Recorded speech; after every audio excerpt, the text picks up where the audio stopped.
Chuggalos! Welcome to day 8 of the Brew Crew Podcast Advent Calendar for 2024.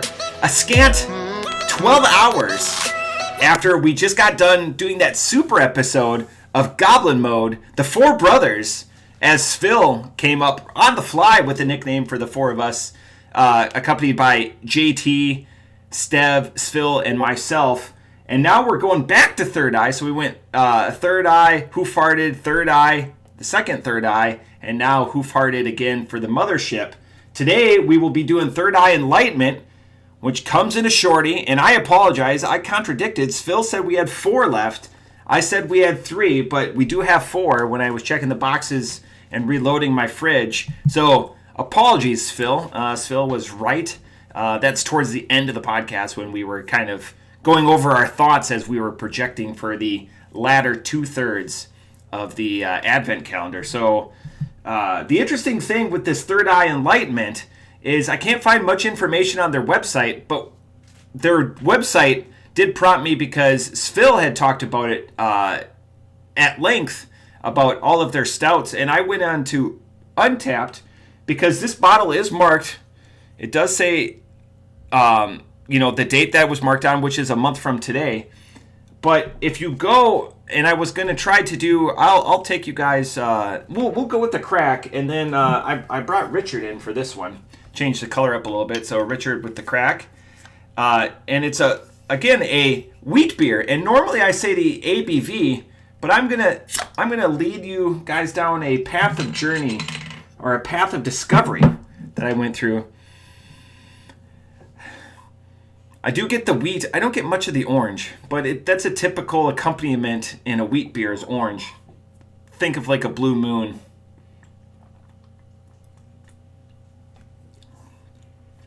And if you're a longtime Chuggalo, you'll know that I don't care too much for orange. The orange is subtle. Okay. All right. So let's go, while I ruminate on that, let's go down the journey of discovery. I'm going to turn the cam off, and we're going to go. So Untapped. Okay, so Third Eye wheat beer. All right, so we go and we see here 5 ABV, and we've discovered JT and Phil have kind of gone on about this. Where's this information coming from? So I wanted to look at the label a little bit more because again, it's a shorty. So we only have the label from Barrel House, which is awesome. Scrawled on there. So I went and I did a Google search, and here goes the label. And right on the label, can I zoom in on that? I can't zoom in. But right here it says 4%. Okay, so if I click on the picture to get more, because I can't find this beer on their website, which is at thirdeyebrewingco.com. Just confusing, thirdeyebrewingco.com. So you click on this label where it says 4% ABV, 25 IBU, and you click on this. Where does it take you? Right to Third Eye, where it says that it's a 5%. What's going on here? I'm utterly confused. So anyways, it took me into a circle. So then I wanted to see my own beer stats, and I was like, because Phil has talked about all of these award-winning, like we did the Third IPA last year in the Advent calendar. We also did the Kolsch. But all of these almost look like pint cans too, by the way. And then their classics, Higher Consciousness, Phil's talked about. Phil did a great episode. The King of Stouts. Everyone talks about their award-winning stouts. I have never seen these. But this kind of goes on to my thoughts with Third Eye, is they're omnipresent, but no one ever talks about them. On the podcast, we don't. My closer group of friends in the Southwest Dayton area, they don't talk about them. So I gotta get these, because if these are award-winning, chocolate peanut butter, they're gimmick stouts, an oatmeal stout, and a breakfast stout, I'm definitely interested. I have to look out for these beers now. So now they're on my radar. But back to, so it's either a 4 or 5%. I'm gonna go with the label. I'm not going to go with what Untapped said. So this is going to be a 4%. That's how I'm going to do it. Wheat ale. And that's how I'm going to do it on the master spreadsheet that I still owe Phil. I said that I would send it to him for scores. Also, happy birthday, Mikey. It's Chuggalo Mikey's birthday. He's on his way back from Illinois, where he was pursuing his hobbies and trying to win thousands and thousands of dollars in product. And he had a very successful tournament, so congrats, Mikey. Initial impressions, and if you know anything about me, it's like 11 o'clock in the morning. I was like trying to see if Chuggalo Mikey would be around to delay a little bit, but he's driving on his way back. There is something there, like not the zest of the orange, rather that that white membrane or whatever that gives it that like tartness, but that tartness without a payoff. 4%. I mean, so that's like less than a Miller Lite. It's less than a Bud Light. Those are like your mid 4s or 5s, depending on the state that you buy it in, because there's a little bit different ABV depending on state. Man, this beer honestly has me at a loss. I don't know if I could give this.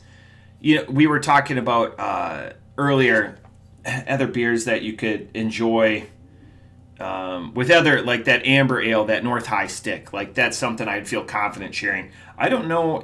This might be gimmicked enough where it's not going to appeal to that, stuck in their groove older drinker.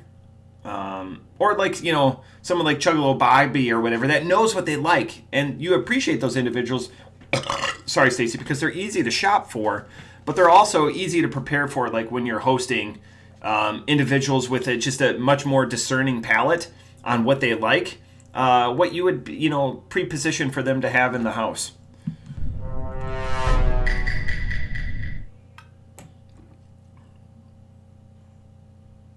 I don't know if I can even say it's an easy drinker. That blood orange is creeping in a little bit. It's subtle, so it's not the backbone of the beer. Rather, it just seems to be the soul of the beer. Wow. Well, while we go through that, and I'm still, again, I'm at a loss. What I want to do is bring in Team Smokeshow, and see what they have to say about this beer. Welcome. It is day 8. We're definitely not the same day as yesterday. No. Or the day before. Different looks. We are Third Eye Enlightenment. Mm-hmm. Cheers. I feel enlightened. I feel like somebody murdered an orange. It definitely sticks in your mouth. It coats your tongue, yes. It sticks in your mouth and coats your tongue. Gotta write that down. But it's still refreshing. It's smoother, then it gets a little bit bitter. Yeah, and then finishes okay. Hangs on your tongue. Team Smoke Show! Team Smoke Show. And our scores. I'll give it a 3.25 because I feel the heartburn coming. 2.75 because I already have the heartburn. Okay, 3. All right, so then this goes back to the game. Do I put down Kate for a 2.75 or a 3? I'm gonna go with her initial score. JT might be able to overrule me on that. That's we've vacillated before, but once we say the score, I don't know. I like it. I like the discerning, and they're right around probably where I'm going to be. I don't get the heartburn or anything like that, but I do like, it coats the tongue, and I don't think it coats the tongue. I think it vacates the palate pretty quickly. But that bitterness without being an IPA, and I always clamor for that bitterness in beers to let you know that you're drinking a beer. This is interesting. Here's another thought that I have. Is Sunday the start of your week, or is Monday the start of your week? I wrote down a note, and is this the start of the week? I always say, for me, the weekend's over at about 2 or 3 o'clock when I'm already like prepping mentally for the week to come. But that's a question I have for you guys. But yeah, okay. Final impressions off the top rope. I think it's fair to say everyone's going to agree. I'm going to go out on this and say that everyone's going to like the milk stout better than this beer. I'm fairly confident. I'm willing to put some money on that. This is also a double label beer, as Ryan pointed out in one of his earlier. I'm sure I'm going to get another 7 beer review from the Up North crew. This is not pontoon crushable. This will be an afterthought beer. Off the top rope, I'm going to also be at a 2.75. It's probably fine where it is. It's just this one's not for me. The orange building a little bit, just like a bitter orange, and maybe that's the hallmark of what it should be. But yeah, off the top rope, a 2.75. Sorry, Stacey. That's it for this one. Short and sweet to make up for last night's marathon. So if you made it through, cheers.